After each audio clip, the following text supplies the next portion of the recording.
Hello mga baki. I want to say hi.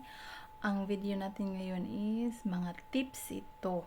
Okay? Tips in how to apply in Turkey. Ang magagawa kong tips sa inyo is ganito. Kung nagbabalaya kayong mag-apply dito sa Turkey, talagang number 1 is ihanda nyo na yung sarili nyo sa pinakamahabang pasensya. Yeah? Dahil dito sa Turkey ay mag-aalaga kayo ng mga bata, no? Hindi lang isa or dalawa or tatlo, mga ganyan.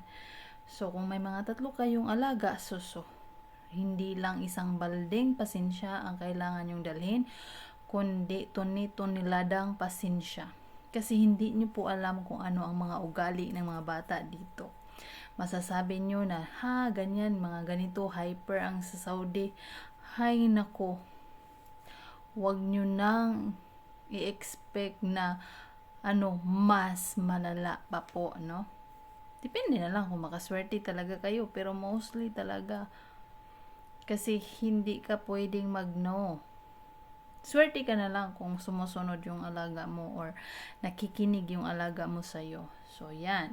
Dapat maghanda ka ng sobra-sobrang pasensya. At huwag kang mag-expect na mabait yung amo mo. Kasi may mga amo dito na walang pagkain. Walang pagkain. May rami akong kakilala na ganyan. At isa na doon ang kaibigan ko na walang pagkain sa bahay. Sasabihin ng amo mo na you can cook whatever you want pero walang laman ng ref. Anong lulutuin mo? So, para mabuhay ka, bibili ka ng sarili mong pagkain. So, ganon. Huwag mong i-expect yun. Dapat handa ka sa anumang bagay na mangyari dito sa Turkey, lalo na pag namating ka na sa amo. Kasi may mga amo na hindi ka papakainin kasi hindi sila kumakain, or kumakain sila pero hindi ka nila sinasama sa order. Maliban na lang kung nasa restaurant kayo. So, kung nasa restaurant kayo, sabay-sabay naman kayong kakain. Kung ano yung gusto mong kainin, makakain mo naman. Kaso, pagdating mo sa bahay is wala kang pagkain. Maswerte ka na lang kung papayagan ka. Walang yung amo mo.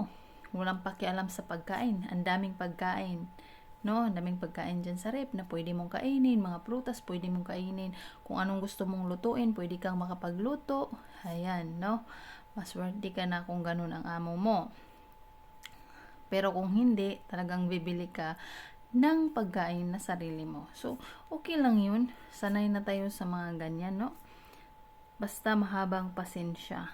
At saka, kung may mga ugali kayo, dapat i-keep nyo lang yun. So, at saka, hindi mo naman maiwasan kung talagang sisto ka, di maging sisto ka.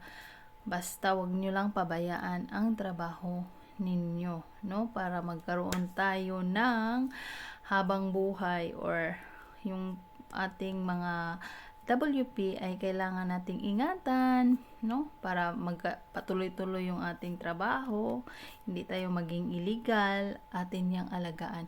Kahit pa mahirap, kailangan nating magtiis kasi ang punta naman natin dito ay para magtrabaho, hindi para gumala. Bonus na lang yung gala, diba?